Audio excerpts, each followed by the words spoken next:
Hey guys, welcome back to Essence Cooked, and today we're making cinnamon roll bites. Yay! Okay, the first step is to preheat the oven to 375 degrees Fahrenheit. Okay, so in one mixing bowl, you're gonna add 1 cup of flour. We added it. 1/4 teaspoon of salt, and then 1 teaspoon of baking powder. Those are your dry ingredients. In a separate glass or bowl, you're gonna want to mix together the milk and vanilla, and it's gonna be 1/3 cup plus 2 teaspoons of milk. And if you're using milk, I would recommend to microwave for a few seconds so it's not cold. And then you're gonna want 1/2 teaspoon of vanilla.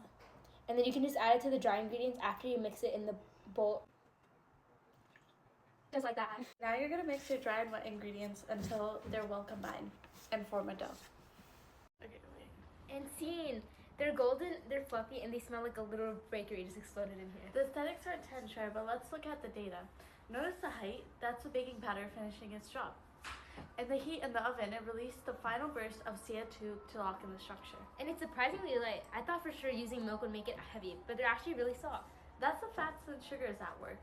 The milk didn't just hydrate the flour, the fats in the milk acted as shortener.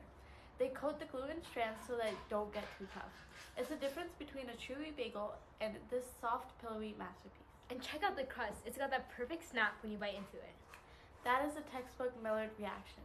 The amino acids in the flour and the sugars in the coating did a little chemical dance, 300 degrees.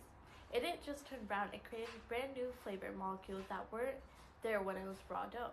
And the glaze is already setting. It went from liquid to solid shell in like 2 minutes. Exactly, we used powdered sugar. The surface area is massive. That tiny amount of liquid evaporates almost instantly, leaving behind a microcrystallized structure. It's basically a sugar shield. Agreed, and my hypothesis was correct. Chemistry plus cinnamon equals the perfect snack.